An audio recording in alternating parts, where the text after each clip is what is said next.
A brand new IPO is coming into the market. The name of the company is Akam Drugs and Pharmaceuticals Limited. आज के video में हम इसी IPO को analyse करने वाले हैं। बात करेंगे कि कंपनी क्या करती है, उनका बिजनेस मॉडल क्या है, कंपनी के फाइनेंशियल्स को भी देखेंगे, IPO डिटेल्स के बारे में बात करेंगे और लास्टली हम जानेंगे कि आखिर इस IPO का GMP क्या चल रहा है और क्या ये IPO आपको लिस्टिंग गेन्स दे सकता है। तो वीडियो को एंड तक जरूर देखिएगा और अगर आपने अभी तक हमारे चैनल को सब्सक्राइब नहीं किया है तो हमारे चैनल को ऐसी और IPO एनालिसिस वीडियोस के लिए सब्सक्राइब कर लीजिए, बेल आइकन को भी प्रेस कर दीजिएगा।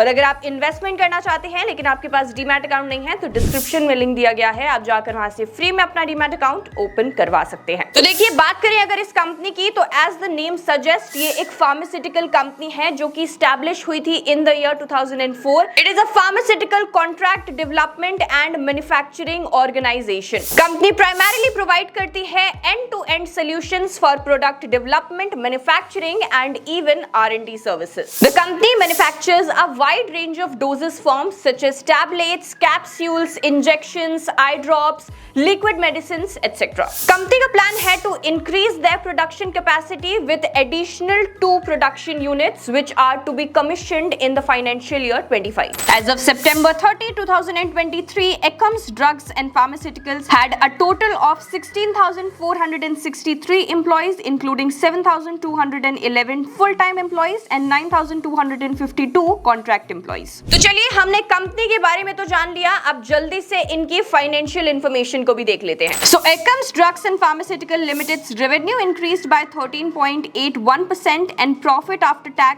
dropped by -99.19% between the financial year ending 31st March 2024 and 31st March 2023. बात करी जाए अगर इनके assets, revenue, profit after tax, net worth, reserves and surplus और टोटल बोरोइंग की, तो 31 मार्च 2023 के अंदर इनके एसेट्स थे 3,266 crore rupees which increased in 2024 to 3,516 crore rupees. Revenue की बात करी जाए तो 2023 के अंदर इनका रेवेन्यू था 3,700 crore rupees which increased in 2024 to 4,212 crore rupees. Profit after tax की बात करें तो इनका 2023 के अंदर प्रॉफिट आफ्टर टैक्स था 97 करोड़ रुपीस का which dropped by a massive -99.19% to 0.79 crore rupees. बात करी जाए अगर नेटवर्थ की तो 2023 के अंदर इनकी नेटवर्थ थी 717 crore rupees which decreased in 2024 to 709 crore rupees. Reserves and surplus की बात करी जाए तो 2023 के अंदर 868 करोड़ रुपीस के रिजर्व्स एंड सरप्लस थे which decreased in 2024 to 861 crore rupees. Total borrowings की अगर बात करें तो 2023 के अंदर 536 करोड़ रुपीस की total borrowings which decreased in 2024 to 491 crore rupees. तो देखिए, यहाँ पे प्रॉफिट आफ्टर टैक्स के अंदर हमें एक मैसिव ड्रॉप देखने को मिला है in 2024 with comparison to the year 2023। की परफॉर्मेंस इंडिकेटर्स की बात करें तो इनका ROE यानी कि रिटर्न ऑन इक्विटी है 0.11% का, ROCE है 3.37% का, डेट टू इक्विटी है 0.69 का और अगर हम बात करें रिटर्न ऑन नेटवर्थ की it is -0.57। Price to book value की बात करी जाए तो 13.69 और पैट मार्जिन यानी कि प्रॉफिट आफ्टर टैक्स मार्जिन की बात करें तो it is just 0.02%। So all the indicators over here, I don't feel anything is good and impressive. अगर हम बात करें डेट टू इक्विटी की तो ये सिर्फ थोड़ा सा कम नजर आ रहा है यहाँ पे which is a good thing. Apart from that, everything looks very bad. अब देखिए, वैसे तो the company offers comprehensive range of pharmaceutical products not just in India but also overseas, लेकिन इनकी financial information तो कुछ बहुत ही बुरा कह रही है। प्रॉफिट आफ्टर टैक्स की बात करें तो बहुत ज्यादा डिक्लाइन कर रहा है और इसके अलावा इनके KPI यानी कि की परफॉर्मेंस इंडिकेटर्स भी काफी बुरे हैं। तो देखिए, अगर फाइनेंशियल इंफॉर्मेशन के हिसाब से बात करें तो I think the picture is quite clear that whether you should apply for this IPO और not. Now let's quickly see the IPO details and the IPO timeline. तो IPO ओपन होने वाला है 30 जुलाई 2024 को और क्लोज हो जाएगा 1 अगस्त 2024 को। बात करी जाए अगर प्राइस बैंड की तो ये है 646 to 679 रुपीस पर शेयर। लॉट साइज की बात करें तो 22 22 शेयर्स का है, विच मीन्स कि एक लॉट के अंदर आपको 22 शेयर्स मिल जाएंगे।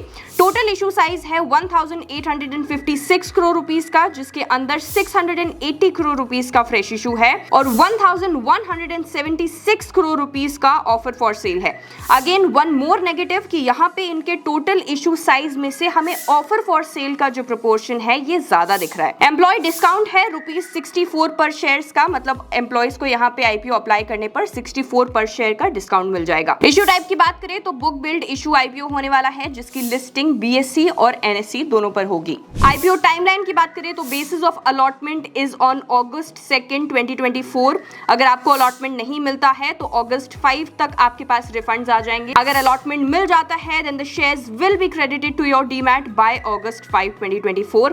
इस आईपीओ की लिस्टिंग डेट है 6 August 2024। अगर बात करी जाए रिटेल और एचएनआई के मिनिमम और मैक्सिमम लॉट साइज की, तो रिटेल मिनिमम एक लॉट के लिए अप्लाई कर सकते हैं, जिसके अंदर उन्हें 22 शेयर्स मिलेंगे amounting to 14,938 rupees. Retail maximum 13 lots के लिए अप्लाई कर सकते हैं, जिसके अंदर उन्हें 286 शेयर्स मिलेंगे amounting to 1,94,194 rupees. Small HNI minimum 14 lots के लिए अप्लाई कर सकते हैं, जिसके अंदर उन्हें 308 शेयर्स मिलेंगे amounting to 2,09,132 rupees. Small HNI maximum 66 lots के लिए अप्लाई कर सकते हैं, जिसके अंदर उन्हें 1,452 शेयर्स मिलेंगे amounting to 9,85,908 rupees.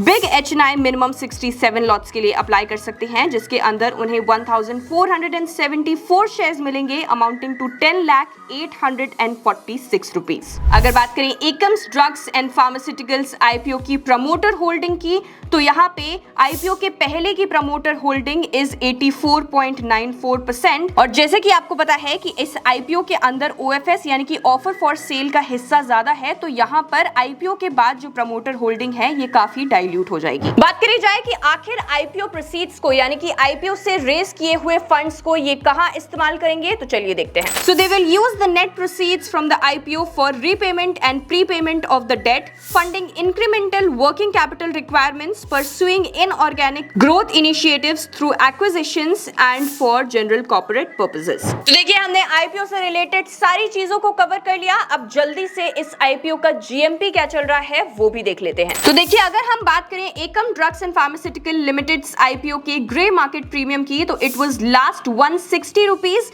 as updated on July 27th, 2024 with a price band of 679 rupees। यहाँ पे estimated listing price है 839 rupees and the expected percentage gain or loss per share is 23.56%। तो देखिए अभी जो जीएमपी चल रहा है ये 23% का चल रहा है। आपको जीएमपी को हालांकि ट्रैक करते रहना चाहिए, जैसे जैसे आईपीओ की जो डेट है ये पास आती जाएगी, हो सकता है कि जीएमपी चेंज हो जाए। तो देखिए जब भी आप आईपीओ के लिए अप्लाई करते हैं तो उससे पहले जीएमपी को जरूर देखिए, लेकिन हाँ एक बात हमेशा ध्यान रखिए कि जीएमपी आपको लिस्टिंग गेन्स की गारंटी नहीं दे सकता। हाँ आपको इससे ये जरूर पता चल सकता है that what are the chances of getting a listing gain from this IPO, but it doesn't guarantee anything. So आपको कभी भी ब्लाइंडली सिर्फ जीएमपी के ऊपर ही आईपीओ में अप्लाई नहीं करना चाहिए। Doing your own due diligence and research is very very important. चलिए अब आते हैं मेन बात पे कि आखिर आपको इस आईपीओ में अप्लाई करना चाहिए या फिर नहीं। तो देखिए आपको खुद पता चल गया होगा अभी तक कि किस तरीके की फाइनेंशियल इंफॉर्मेशन कंपनी की है। तो देखिए बहुत सारे नेगेटिव्स हैं, पॉजिटिव तो बहुत कम है, इनफैक्ट है ही नहीं। तो आपको अगर लॉन्ग टर्म के लिए अप्लाई करना है तो देखिए ऑब्वियसली ये आईपीओ आपके लिए नहीं है, आप बिल्कुल भी इस आईपीओ में अप्लाई मत करिए। लेकिन हाँ अगर जैसे कि हमने जीएमपी देखा 23% चल रहा है। लिस्टिंग गेन्स की अगर हम बात करें तो देखिए अगर किसी आईपीओ का जो जीएमपी है ये 20% से ज्यादा होता है तो वहां पे थोड़े बहुत चांसेस होते हैं कि आईपीओ आपको लिस्टिंग गेन दे दे, लेकिन इसके लिए भी आपको जीएमपी को ट्रैक करते रहना होगा। हो सकता है कि जीएमपी आगे और गिर जाए और उसके बाद तो आप प्लीज इस आईपीओ में बिल्कुल भी अप्लाई मत करिएगा। तो ये था हमारा video Akums drugs and pharmaceuticals limited IPO के ऊपर। अगर आपको वीडियो पसंद आता है तो प्लीज इसे शेयर जरूर करिएगा। ऐसी और वीडियोस के लिए हमारे चैनल को सब्सक्राइब करना बिल्कुल भी मत भूलिएगा। Thank you so much for watching. I will see you in the next video.